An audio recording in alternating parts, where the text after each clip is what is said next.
Before we get started with the episode, Talk Music Talk has its very own app. That's right, it is free for iPhone and Android. With the app, you get every single episode. That means the back catalog, plus new shows automatically appearing in your feed. With the app, you can download shows for offline listening. You can star your favorite episodes. You can also share episodes on social media or email them directly through the app.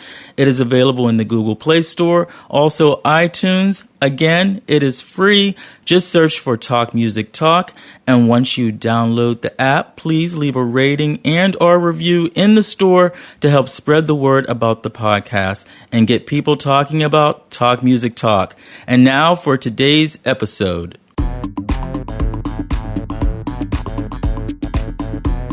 Hello there, my friend. Welcome to another episode of Talk Music Talk with Boice.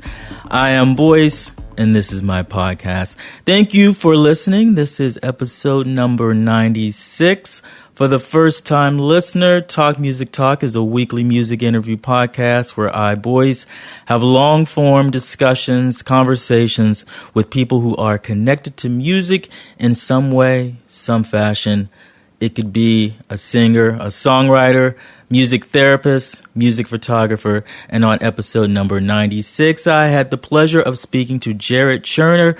Jarrett is a pianist, a composer, a band leader, originally from the Bay Area and is based in Brooklyn. This October, he has a beautiful new album coming out featuring his trio. It is called Expanding Heart. 3 pieces on the album are entitled Meditation 1, 2, and 3.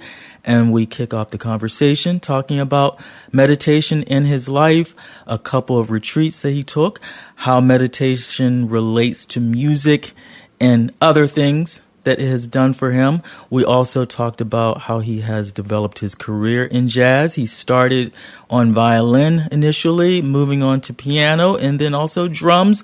We talked about how he became a better musician, his path of growth, and of course, Expanding Heart.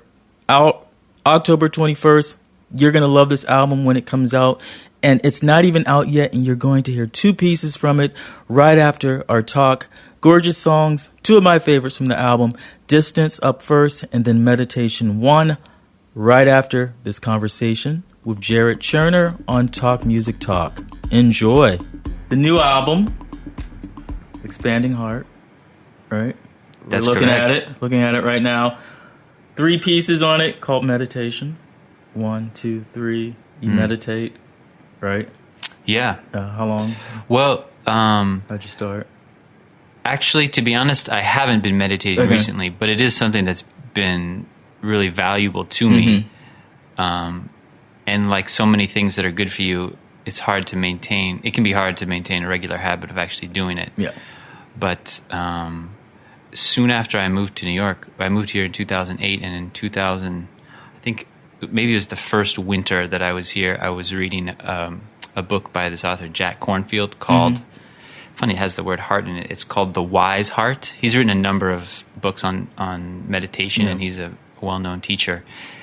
And it was speaking to something that I really needed to hear. And I had done some meditation. You know, there are different meditation groups you can go to for an hour or 2 once a week or something. And I'd done some of those and hadn't found them particularly valuable. I hadn't quite found my way in. And reading this book really inspired me to want to do a retreat where you get a little bit more concentrated time. And so I was doing a master's degree at the Manhattan School of Music, which can be kind of intense and isolating in that you're just at the school doing. There's a lot of work, for better or for worse. It just kind of keeps you busy and uptown. And as soon as the first year ended, I had signed up for a retreat that April or May, and went up to this meditation retreat center called the Insight Meditation Society in Massachusetts, and did a 9-day silent meditation retreat. And it was awesome. Really? Super cool. There was a whole arc to the experience of being silent and meditating for 9 days. And the first couple of days, your mind, you're just sort of like quieting down. There's you're sitting there like, what the hell am I doing? Like, it's just kind of weird. But then you sort of settle into a slower pace, and I think meditation it helped. It helped me realize there were things I was looking for, I think, in life that I was thinking would sort of come, from something else and bring to my life from somewhere else, from another person, from another situation, from something else. And among other things, it helped me realize that some of that, the things that I was longing for or lonely for, or searching for, that I could generate for myself. And oddly enough, it's not necessarily easy to describe or how you do that or whatever, but if you're able to sort of find a way to do that, even a little bit, it seems to generate more opportunities or situations where that then comes to you in life also. So super valuable for that. But the retreat was pretty amazing. A couple of actually, I could talk about that for a while. Okay. We'll segue off that. Jumping in with the meditation, but that's a little bit. If we can go back to the meditation, and from the retreats, I've maintained usually my habit, which I'm not proud to admit, but I do a retreat and then keep a regular meditation practice for a few months, and it would slowly sort of fade away. There's a great Sangha in Brooklyn. Sangha is like a meditation group that meets once a week that I would go to. And then, my schedule conflicted, so I just couldn't start going to that. And without the reinforcement, I sort of let it go. A few years ago, I went on another retreat. This one was only for 5 days, but at the same place. Yeah. And silent also? Also silent, yeah. They let you, there are teachers on the retreat that sort of guide you through some of the meditations, and each night they'll do they call it a Dharma talk, or they'll talk for an hour. And then during the day, they'll sometimes offer guidance through the meditation. Yeah. But as a student meditator, you're not really talking at all. There's certain times when you can ask questions, and every day or every other day you can check in with the teacher, and you'll get 10 or 15 minutes just to make sure you're not going totally crazy. But pretty silent, and you're actually encouraged not to really interact with the other. Holding doors and smiling for people, while great in normal life, there was sort of suggesting, don't even, just really have it be an internal journey for you. And then also just saying that so that you don't get offended if somebody doesn't hold a door for you. But that also reinvigorated the practice and got me inspired to be writing some more of the pieces. And I think around the time I did that second retreat, I was feeling like writing. I also missed playing. I would sort of be thinking, wow, it'd be really great to be playing. And you're supposed to clear your mind. And so I have that thought. I'm like, oh wait, back to the breath. It's like, oh, but wow, I've really missed the piano. Oh wait, stop. Okay, let that thought go. How long much meditating do you do there at the retreat a day? That's pretty much all you do. Okay. So it's up to you, or no? They have a schedule, and you don't have to follow the schedule, but most people do. And the retreats that I've been on, they alternate between sitting meditation, which is probably what you're, sitting on a cushion in a room silently for usually 45 minutes to an hour, and then alternating with walking meditation, which is the same idea, except instead of sitting, you're pacing more or less back and forth. They have rooms actually that are perfect for this, or you can go outside. The weather was warm when I did the retreat in the spring, so walking on the grass, you could sort of just pick a little spot and walk back and forth, slowly, contemplative. Well, not even meditatively, really. Okay. And the day is sort of structured. You get up at dawn, meditate for an hour. There's maybe a sitting meditation, walking meditation. Then there's a breakfast. The food there is prepared for you. It's all vegetarian and incredibly delicious. And then, there's maybe 3 hours where you're 3 or 4 hours alternating again, sitting, meditating. There's lunch. There's like an hour open period. Everybody has they call it a yogi job. So I'm washing pots and pans one time, or like sweeping the floor in a certain area another time. Meditatively. Of course, it's all part of it's eating is a whole meditation. And it's actually, there's a a cool thing about doing a retreat, I mean, of course, you could just do this on your own, but to have the teachers there and the solidarity also of all these other people just sitting silently and dealing with their own internal worlds, but no doubt struggling with a lot of the same things that you might be, in terms of maybe getting sleepy or restless or angry or just the physical discomfort of sitting for so long if you're not used to that. So there's some of the time during the day is for a yogi job like that, and then a bunch more meditating all afternoon. There's dinner. After dinner, there's one of the teachers will offer a Dharma talk for an hour or so, and then I'm forgetting exactly. There might be another meditation, and then sleep. Yeah.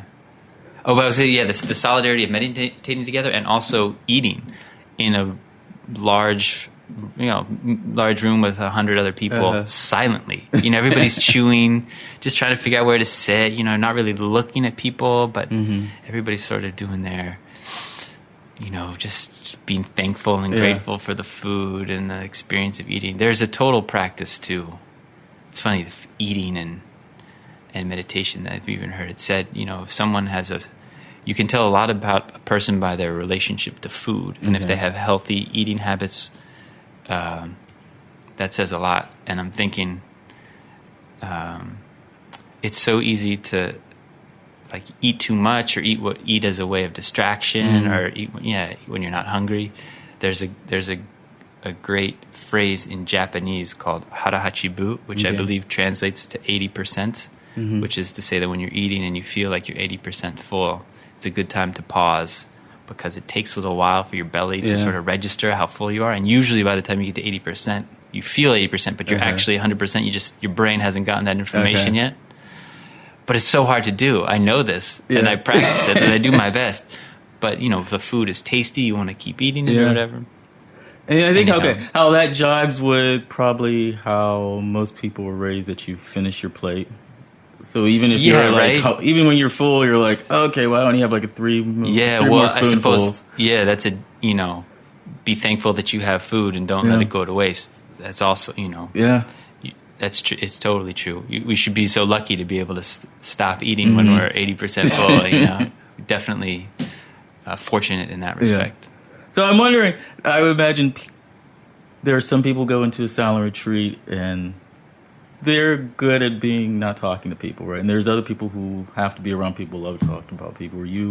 Which category did you fall in that category? I think it's, it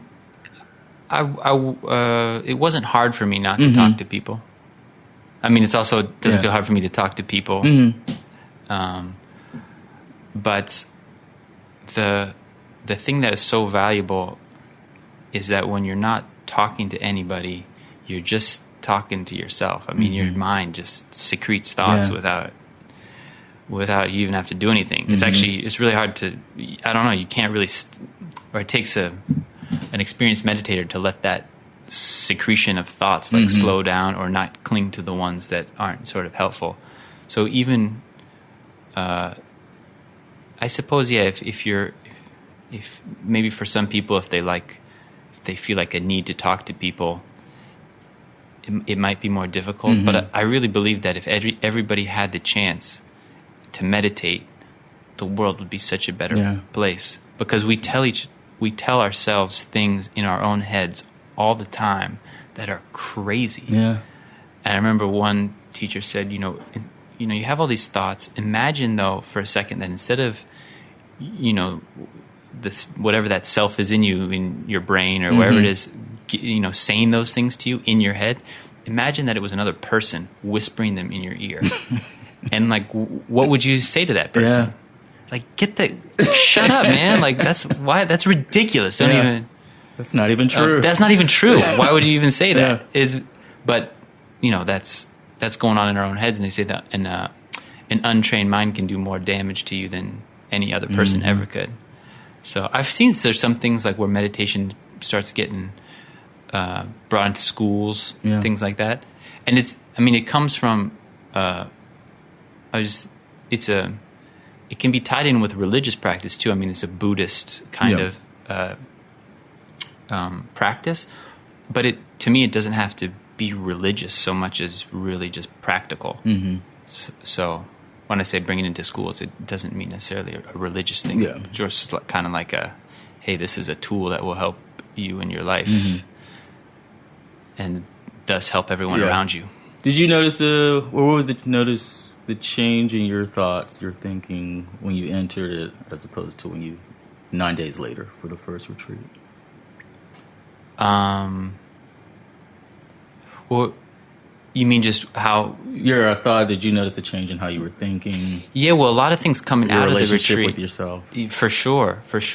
Coming out of a retreat especially coming out of a retreat like that and then coming back to New York City is severe contrast. Overstimulation here and whatever and they say give yourself some time. Maybe don't go out right away because you can be really sort of overly sensitive to external stimulus that way. But things I noticed about that extended period of time to observe my own thoughts, I noticed a bunch of things that I tell myself that are not helpful, they're not true, and develop a little bit of a relationship with those thoughts, where I don't necessarily have to believe them or cling to them, or just know that they're there, and kind of just it feels like a little bit more of a healthy relationship with what's going on, even though that's still not easy.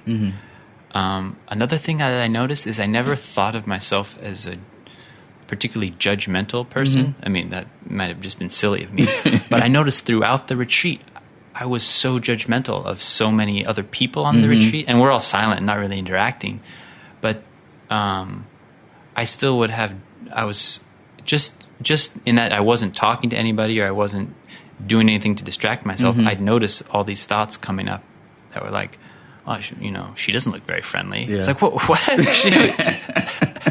Never met her. Or like, and I'm thinking of, it's funny, there's this one woman who, you sort of pick the same spot to meditate each day, and sometimes she wouldn't show up. And, there's not that much stimulus there, so I'm thinking like, so sometimes I would just be thinking, gosh, she doesn't even show up to meditation, like judging that or whatever. And this whole sort of whatever story that I'll make up about different people or what they look like and just stereotypes or just really stupid kind of stuff. And it was great just for me to realize that about myself. And then also at the end of the retreat, you get to, when you arrive, you sort of talk to some people, but it gets silent pretty quickly. And at the end, they sort of reintroduce talking and you sort of talk to people on the last day. And so I met the woman who was sitting next to me, and I had this sort of story that she was, she looked kind of, she just had sort of a bit of a severe face. Yeah. Her resting face? Her resting face was a little intense. And then she wasn't showing up to some meditations. And then when I met her, she smiled, and everything changed. And I realized, of course, we weren't smiling at each other. That was part of the deal. And so immediately warmed up. And then when she spoke, she had a thick German accent. Totally didn't expect that. No reason I would have, but just sort of also kind of a surprise that I wasn't expecting. And then she also said that a lot of the times I didn't ask her why she wasn't there, but she mentioned that she, instead of sitting with everybody else, there was a room upstairs with a picture of a meditation teacher that she really liked, where there weren't very many people, and she often preferred to go meditate up there. Okay. So not only did I just create this judgment about her sort of slacking or whatever it was, she was doing a wonderful job, just doing her own thing. And maybe that's sort of a mundane or benign example, but it's just one little thing where I surprised myself and realized that I can, these judgments just come up all the time, and then maybe have a little softer relationship with them, and just know that they can be there and that's natural, but then let them go. And and yet we do that all the time. It's part of a survival, probably you walk mechanism. On the subway and it's like, okay, that person's this and this person. Right in New York, you got to be surveying for potential threats. That's true. There's some wild ones out here. So after you did the two retreats. How did it find its way into the music? Or inspire the music? It's a little bit indirectly, but for me, playing, I think throughout my life, particularly playing piano, one of the things that I've enjoyed actually maybe one of the things I've enjoyed the most is just sitting down and playing and kind of improvising. Mm-hmm. And that to me also has a very meditative quality. It's different, of course, than the type of vipassana or the practice that I was doing with meditation, but it has a similar feel in that it can be calming or stress relieving or pleasurable, okay. Maybe even redemptive. I don't know. And so the pieces that I've titled meditation, and I have planned to be writing more. I have a few more sketches of those in the works. To me, related to the qualities. I guess I want to say contemplative, but it's more meditative, really, because it's not sort of thinking about something. It's just sort of being in a space and a vibe and a musical space, and just staying there. In the case of the meditation pieces, they're also short. They're a couple of minutes, 3 minutes or so, and just sort of experiencing that little vibe without necessarily needing to go anywhere or have a big surprise or a modulation. Even most of them are simple, simpler, and in some cases, just giving myself permission to write a piece that was primarily using white notes on the piano and not much else was kind of like, this feels a little too simple or too sweet. And they're not all like that, but that was. Is that what happens with using white notes? Well, I just mean playing in one key diatonically, playing triads, or something like that. And so one of the pieces, I think it's the meditation 2 is in C major, and it's very triadic, but it also, even with though it's very diatonic, just moving around and thinking a little more contrapuntally than horizontally with chords, getting kind of interesting little motions, sort of connecting the triads is something that is kind of fun to play around with and exciting. Okay. And before you moved to New York, were you in San Francisco? Yeah. So I grew up in the Bay Area. Yeah. Okay. I went to school in Boston at Tufts University and the New England Conservatory, and stayed there for a little while after graduating, and then moved back to San Francisco for a couple of years before coming to New York. Did you come from a musical family? No, not really. Okay. Not really. Siblings? No. Only child? Oh, I do have 2 younger brothers. Okay. I did forget. I thought you meant if they were musical siblings. Okay. Oh, no, yeah. I have two younger brothers. Okay. So how did music play a part in your life?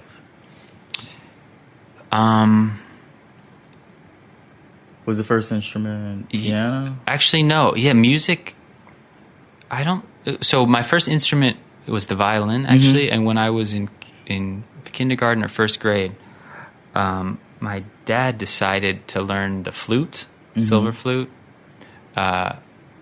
which is, looking back, kind of funny. But he took me to a music store, so he was going to rent a flute. Okay. And at the music store, on the walls were a bunch of violins hanging on the wall. And I don't remember if I knew what a violin was or what it sounded like. What I remember is just saying that I wanted to play it, and I might have just been attracted to the beautiful polished wood and the aesthetics of the violin. Because I don't think I would have even have heard it. Yeah. I don't know. So I said I wanted to play the violin, and that was like, okay, great, Jarrett, you want to play violin? But I persisted, I guess, for a year or so, and finally my parents were like, okay, well, let's try this. Yeah. And they looked in the phone book. I'm pretty sure that's how it worked back in the 80s, and found me a violin teacher, who luckily was an excellent teacher. This woman, Yoko Abe-Atchison, is a Suzuki violin teacher in the Bay Area, and I studied with her for about 7 years. Yeah. And she gave me my sort of musical foundation, and we learned basic theory with her, a bunch of beautiful violin music working through the Suzuki books, and she also played piano well enough to accompany all her students in lessons and recitals. so at some point I think I was kind of like, oh, she's playing piano. That sounds pretty cool. And we had an upright piano at home, and I started to learn some of the violin melodies on piano, and sort of taught myself some piano from the Suzuki books. And then maybe in middle school, relatively late, I guess, for a lot of people, I started piano, and maybe when I was 12, something like that. I also started playing drums at that time. Okay. I think I was getting kind of restless with the violin. In particular, it was I remember I used to love like all this Baroque classical music, Bach and Vivaldi, and then that didn't quite jive with like my friends. Nobody knew what that music was. Everybody's listening to other stuff, and then sort of rock and grunge bands were coming up, and there was a Dave Matthews Band was getting popular around this time, and there's a violin player in that band, and I think maybe to try and reinvigorate interest in the violin, my parents got a pickup for the violin, so I could plug into an amp, and then a good buddy of mine had a rock band, and I went to one of their rehearsals. They invited me to like play along, and I showed up, and they're like, okay, there's the song. I was like, great, so where's the sheet music? And they're like, what? No, like this is the chord. It's like an A chord. And I was like, oh, so what do I do? And they're like, well, I don't know, maybe you could play this line. And they tried, and I just felt totally unprepared. I didn't know what was going on. And I think through that experience, and maybe just in general, I'd sort of been curious, like how can I just how can I play music that's not something that I'm reading or that I've memorized? Like, how does it work? Okay. So like improvising or just filling it. Right, totally. How could I, in this case, how could I just go and make something up to play along with my friend's rock band? And then on the piano, how can I just sit down and play stuff? And I think already I was improvising a little bit with the little theory and chords and stuff that I knew. But I remember I had started with a classical piano teacher and taken lessons for just a short while, and I was asking sort of about improvisation, though I don't know if I knew exactly what that was, and they were like, well, you might like jazz. And it's funny, it's similar to the way of like being attracted to the violin, perhaps just by the aesthetics of the violin, and then really falling in love with the violin once I got into it. I almost found my way to jazz conceptually, and then I didn't know where to go to find jazz. But my music, this was at this point. I was already. I think this was in my freshman year of high school. I asked my high school music teacher, like, well, how do I learn jazz? And he recommended a local woman who's a great saxophone player and also pianist, Marcia Maget, and called her up, set up a lesson, and she gave me like a list of 10 jazz pianists to check out, so I could start listening, which was great. And the top of the list, or right up there, was Oscar Peterson. I don't know. I just happened to buy one of his records, and it was just a collection of standards, him playing trio. But that was it. This is gateway. This is it. And then I studied with her throughout high school. Now, were you keeping up with the violin also? Or? No. So around the time, it was that freshman year of high school, I think maybe midway through that year, I stopped doing violin, and I started studying jazz piano as opposed to classical piano. And I was playing drums just for fun. Yeah. So I was playing drums in a rock band, and then in high school I started playing drums and piano both. I was kind of just doing as many instruments as possible at that time.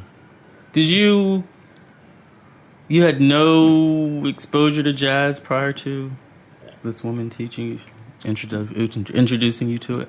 No. Oh, okay.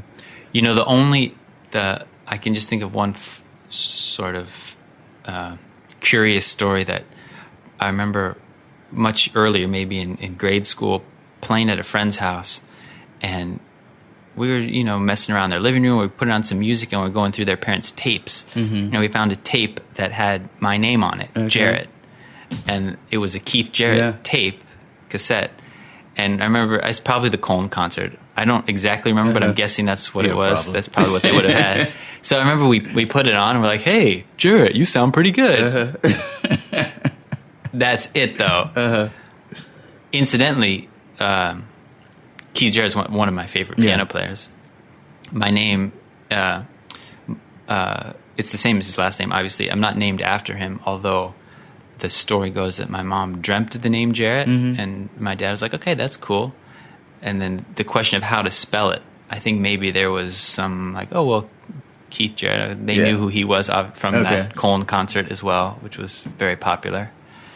But no, the jazz wasn't really listened to in the house. Yeah. I do have an uncle that, as an adult, picked up piano and jazz piano and kind of gospel-y, bluesy stuff, and I would listen to him play sometimes. And when I got into it a little bit, I remember him coming over once or twice and showing me some cool chords and progressions, and then we'd keep up with that over the ensuing years. But yeah, no, it was in my own. I wish that I'd had exposure earlier.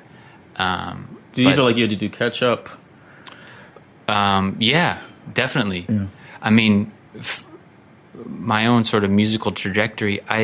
In high school, I thought I was serious about music because in my small little high school, you know, my friends and I were like the music people. Okay.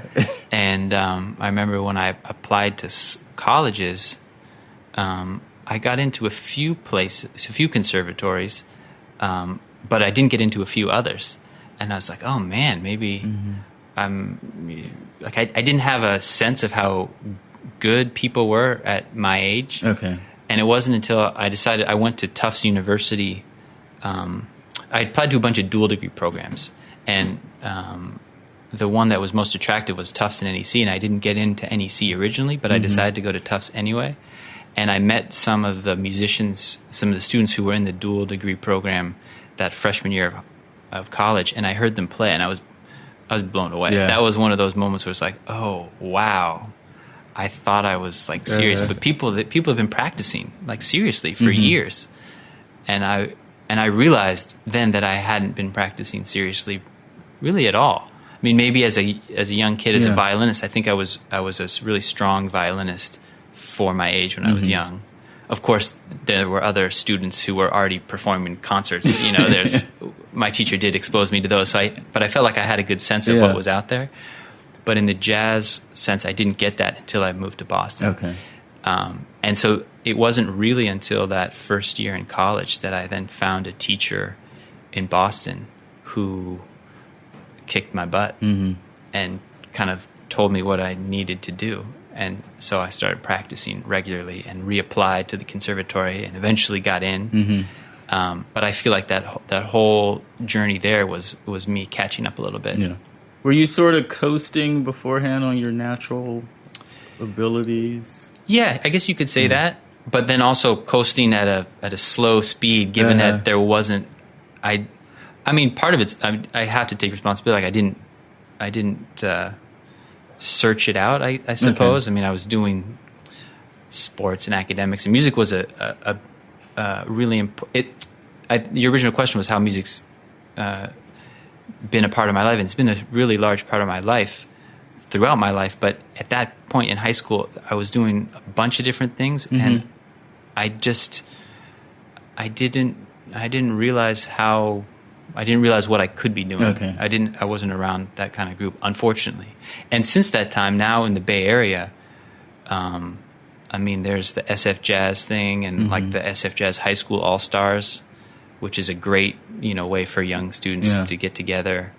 And there's even a spot, it was called the Jazz School, and now it's called the California Jazz Conservatory, where I think when I was in high school, it was just starting. But it's also another great spot for students and adults, and now they actually have a college program. Okay. But yeah, I didn't know where to go, and I don't think I had the sense to search for it. Well, were you thinking about a music career? I mean, if you were going to at least partly major in it? Yeah, I suppose I was. But I was also, I think maybe I realized I wasn't I think I was good at academic stuff, and I also enjoyed that, and I was interested in pursuing that as well. What were you going to pursue academically? Well, I really liked sciences and math, and I was sort of thinking I would study some sort of physics or something like that. And when I got to college, just the way it worked out is I didn't like the physics teachers that I had, but my math teachers were insane and awesome. Totally quirky and totally weird and totally geeked out about math. So I ended up taking more math classes, and I actually took a lot of math and psychology classes in college. And when I got into the conservatory and started doing the dual program, I was starting to wanting to do more music, and I ended up doing the math major because for me it was like simple, and I was good at it, and it was easy. It was something that I could just put the time in, finish it, and then that was it, and then I could just be doing more music. So music, it's like there's no end point. Yeah, that's true. It's always open. It's always open. Okay. Yeah, and there are parallels with math and music. I think a lot with sort of theory and the structure, but there's also a whole nother element that, for me, I wasn't getting from math. Okay. That I could tell there was a moment in college where I was speaking to my advisor, and he was telling me about how as an undergraduate you'll be learning all this math, but you won't really get to the frontier of where math is. And then as a master's degree, you'll kind of glimpse the frontier, but not until a graduate degree will you sort of be on the frontier of mathematics. And I was like, wow, okay. That sounds far away. And he's like, and right now I have all these problems I'm working on upstairs, and any time I can just go up and like work on them. He was like lighting up about thinking about these really abstract math proofs or theorems and I was like, oh, okay, yeah, I don't quite light up the same way about this as you do.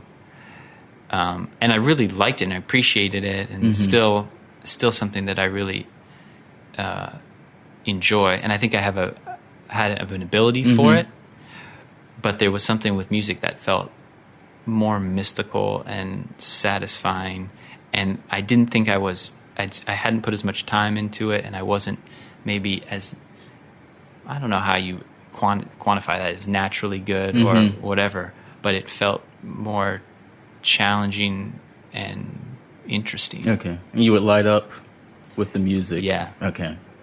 So what did that look like? What is the plan or the path now? You have this teacher who's kicking your butt to bring you up to... Oh, you mean back in college? Yeah. Well, the teacher just kicked my butt so that I could sort of understand what I needed to do to get up to a level where I could even go to the conservatory. Okay. And then there, it was a lot of... I learned a lot from this well-known teacher, Jerry Berganzi. Very structured in kind of this sort of a mathematical mind, things to practice. He'd give you a sheet of paper that looks simple, but I'd have to practice 3 hours a day just on that for a few weeks before I could actually do it. And I think one of the issues that I found, and I find this actually in some of the students that I work with now, is that I would understand how something works with music, like, that makes sense. But I couldn't really do it like without thinking about it and in any key or whatever. So I would understand things before I could actually do them, and then in order to do them, it takes a lot of time just sitting at the piano, kind of doing things repetitively or just working things out, getting technique together. And so I had to spend a lot of time just at the piano building that stuff up. It's interesting. Sometimes things are easy to understand. It seems like, oh, okay, I got this. Yeah. But then you go to play, and then it's a totally different thing. Anybody who plays knows that. And sometimes people also will be able to, do things really well. That they'll be very gifted in that, or figure that out on their own, without having a sense of what it is or a way to explain it. Is it like when you'll hear a person sing a song or perform and it sounds great, but they feel like there's something missing because they don't really have an understanding of the emotional content? I mean, that could also be something. No, in terms of what I'm thinking is sometimes people who sound great and everything is, amazing, and you go and like ask them for a lesson, and then they don't know how to convey what they're doing. Yeah. Because those feel like different skills, and usually, well, I don't know exactly how it works, but a lot of times I feel like with jazz education, people do things and they sound great, and they play with emotion and all that sort of stuff, and then other people come along and try and figure out what it was they were doing, and then create the bebop scale or different devices that then they can teach, that then people can learn. But as a concept, the bebop scale isn't so hard to understand, but to be able to effectively use it and make it not sound like an exercise and bring it back to that state where it was originally created, where it feels, it's connected to emotion and it has some sort of message tied to it, rather than just a twisting around of notes in a pattern that you've played over and over, can be difficult. Okay. So in addition to composing and performing, I also teach, and I think in order to there's so many things that go into teaching, but somehow having a sense of being able to explain some of the things that you do. Some of it I think is still kind of a mystery, and people figure that out. Yeah. But there are things that you can explain and break down and help people along with, and realize what they're missing, what they're already doing well, and how to build on that. Okay. And if you can unite those things, then that's kind of the ideal musician. Sure. Okay. Sure. Yeah, I mean, I think some musicians might be. I don't think you necessarily need to understand it to do it. Like if you can do it, you don't necessarily need to. I'm thinking of like Errol Garner, who's famous for not reading music. And then I just watched a short documentary about him that's titled, "No One Can Hear You Read," which is great. Like, the fact that he doesn't read music does not take away from his musicianship at all. It might limit him in other ways if he were to try and do a gig where he had to read, but that's he didn't have to, and he's a genius musician. So I think if you can get to that point without reading, then awesome. Yeah. But if you're like me or like other musicians that might need other tools or aids along the way, then having that understanding can really help. But as I was saying, the understanding sometimes can come easier, especially maybe for people that are mathematically minded or academically minded, or something that you can sort of understand the concept without being able to play or able to swing or have a good rhythmic sense, and that won't get you very far. Yeah. So what happens? You finish conservatory, and what are your plans then? What do you do? Oh, so I stayed in Boston for a couple of years. I was playing with a soul band, and teaching, and then also playing jazz gigs with I had a trio at that time as well. And I did that for another year and a half or so after finishing school. And I decided to move back to the Bay Area. It was sort of New York or the Bay Area. Yeah. And I kind of wanted to connect with the West Coast. I kind of been missing it since I moved east. And I also wanted to see what that would be like moving to a new place and working as a musician. Of course, I could have done that in New York, but I think I wanted a smaller scene, or felt like I needed a smaller scene first. And I also just wanted to be, back in California. And I think it was kind of for me, it was sort of maybe a trial, in the sense like, well, let's see how the music thing goes. Okay. And what I can generate. And I didn't know anybody in the Bay Area in the music world. So that was the first time, more so than even in Boston. I came back to the Bay Area, went to a bunch of jam sessions, met everybody. And within a year or so, I felt like it's a much smaller scene than New York, but I felt like within a year I was really integrated into the scene and working a lot. And the fact that I could support myself doing music, I think I think kind of gave me the confidence to keep doing it, and eventually, move to New York and do it here. It's funny, some people have a moment where it's like, I'm going to, music is what I'm going to do. And I feel like for me, it was more of a gradual, constantly sort of evaluating and choosing, music seems to be the more interesting option here and viable, checking that it was viable along the way too, because interesting and not sustainable is no good. At what point did you feel like you were capable enough, like from entering school and not being at the level you needed to be? When did you start to realize, like, I think I'm there, or getting there? Oh, well, I feel like that's a constant process. Or move beyond that when you knew you didn't know what you knew. Say that again? To move beyond that, when did you feel that difference contrasting between when you went into conservatory and getting yourself up to a different level? Did you feel ready at some point, or was that moving to the Bay Area? Yeah, I think, are we ever ready? Let's see. Still, or did you gain a confidence? Yeah, for sure. Okay. I mean, I'm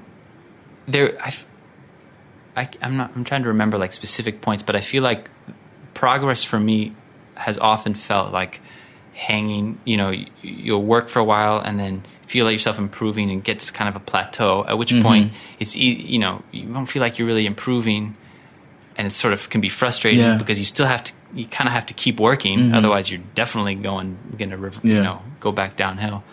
But I feel like at some point they're like little, I don't know, quantum leaps or something where, I don't know, little breakthroughs where something relaxes and then something else comes forward and feels less effortful than it had before. And I'm trying to think, there may have been a few moments like that at the conservatory, but I'm also thinking of a couple in San Francisco when I started, just like playing more, like less. There's a whole mindset of being in school and as a student. It's a really great time and you learn a lot. But for me, I think I was lacking experience before I went to school. And so school, I got a lot more knowledge and a little more experience, but it was still in school. Yeah.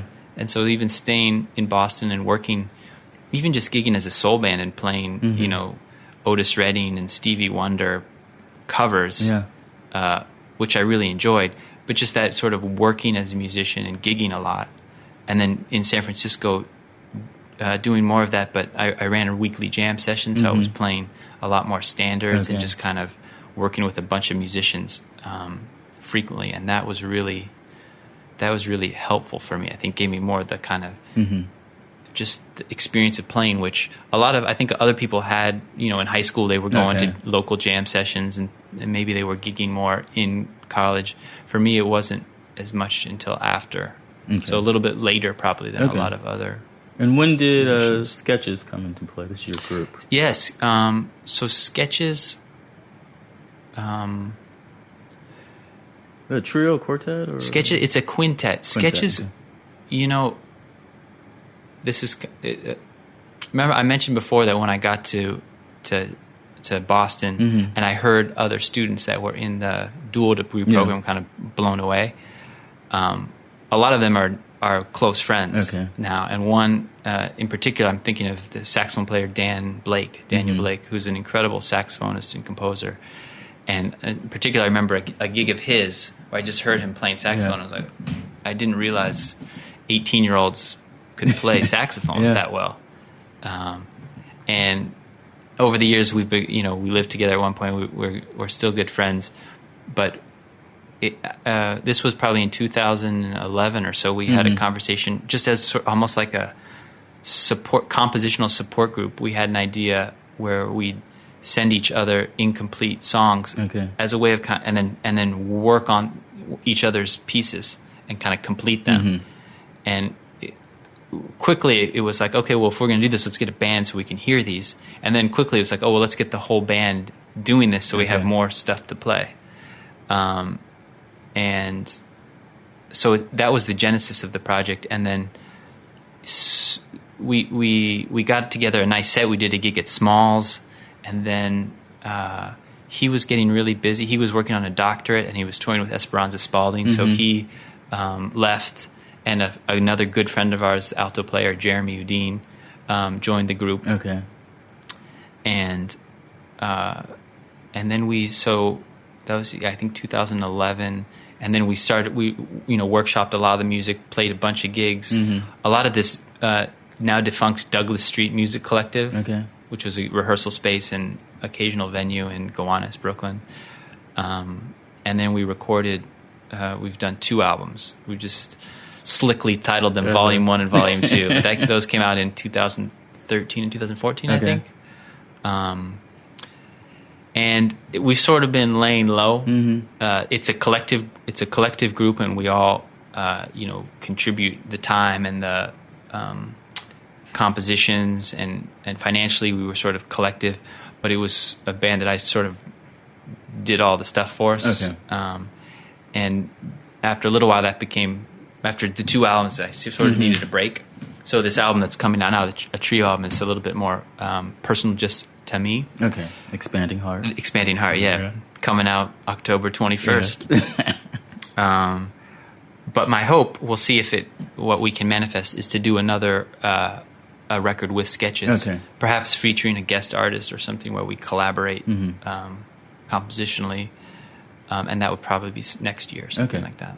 So for Expanding Heart, did you have a theme or goal in mind for the album? Well, I released one trio album 10 years ago. Okay. And I sort of had the intention of doing another one, and I had some repertoire that was sort of sitting around that I knew I wanted to record that I just hadn't felt the right time. And so for a couple of years there, sketches kind of was the focus for me, and I really just wanted to produce another body of work that represented some of my own compositions and pared down just the trio vibe again. And the bass player on the album is actually the same bassist Jorge Roeder who played on the first album 10 years ago, and we went to school together at New England Conservatory. And so some of the music, while we were touring to support the first album we released that was called Burgeoning, I had some sort of newer tunes at the time, and we played them trio. And we actually did do a recording session, but they were kind of short and they were ill-fated, didn't quite come together. So some of that music I knew I still wanted to release, and it was really special to get him to play on it again. So playing some tunes that were new 8 years ago or so, but then playing them now, and I'll look at the record here. There's a couple. There's one called Distance, another one called Hope, that in particular. Oh, and actually this Ornette Coleman cover of What Reason Could I Give? Those all come from an era back when we were in Boston. And so some of that was sort of older pieces I wanted to record. Some of the newer things were the Meditations, and a couple arrangements I'd done and pieces I'd written while at the Manhattan School of Music here in New York. In general, it just sort of feels, as maybe the title reflects, an album of personal growth and stretching back to some of those older tunes with newer tunes and some of the arrangements. I'm excited to release it. Yeah, it's a great album. Thank you. Yeah. Thank you. Sure. And Expanding Heart, is that in relation to things you've learned through meditation? Yeah, it's meditation and or life. I mean, let's see. There's. I feel like the heart is a muscle that can grow the more you use it, and it can also be injured. But if you have an opportunity to expand, not that it's easy, but it's kind of a growing up or maturing. It's also the word also, I sort of think of the opposite of heart breaking would be heart expanding or expanding heart. So it's kind of like, well, if you have that something that stresses your heart, you could break, but you could also expand. And then there's not one specific thing I had in mind with the title, but just the feel of expanding heart, whether that the music might open something up for a listener. Okay. It definitely has for me, and that might be one hope for people listening. And how would you say you've grown from your early music to now? Well,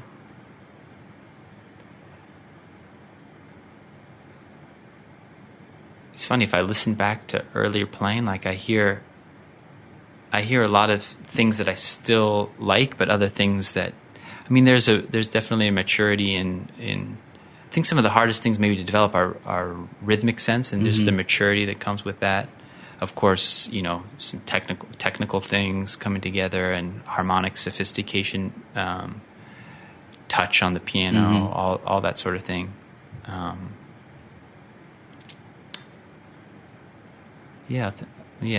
guess some of those things I hear when I listen. Not that I choose to put on my older albums and listen to them all the time, but when it's okay, Kanye does it. I never do that. maybe I should. No, I have of course heard them, but I do notice a lot of. It's funny. There's I guess I might be repeating myself, but things that I hear that I'm like, oh yeah, there's part of some things that I almost feel like, oh, what was I thinking there? That was kind of cool. But maybe the execution isn't quite as clean or as confident as I feel like it would be now. But there's things that, I feel like as you grow, you learn certain things, but then just the headspace you're in and what you're thinking about changes. So you also might lose access to something that you were thinking about in this, 10 years ago on the other trio album in this case. And there's something special about, that time and what I was thinking and playing at that time, even if, as a pianist, maybe not as strong. Okay. Excellent. Yeah. Cool. So best place for people to keep in touch, find out more about the album, which comes out October... It comes out October 21st. Okay. And then we're doing a bunch of... so far, I booked a number of concerts on the East Coast, so we'll be at Smalls on the 24th. Okay. And then we're going up to Boston and New Hampshire and Maine. And then we'll also be in Pennsylvania and D.C. And have a website, jarrettcherner.com. Okay. And then Facebook. Finally made an artist page, so you can find my normal friend page or my artist page on Facebook, Twitter, Instagram. I'll put that in show notes. You can see the links below. Yes. Thank you, Jared. It's wonderful. Yeah, thanks for the conversation. Sure. And I wish you the best with the new album. Thanks, man.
And there you have it, 2 beautiful pieces from today's guest, Jarrett Cherner. You just heard Meditation 1, and before that, Distance, both from his forthcoming album, Expanding Heart, out October 21st.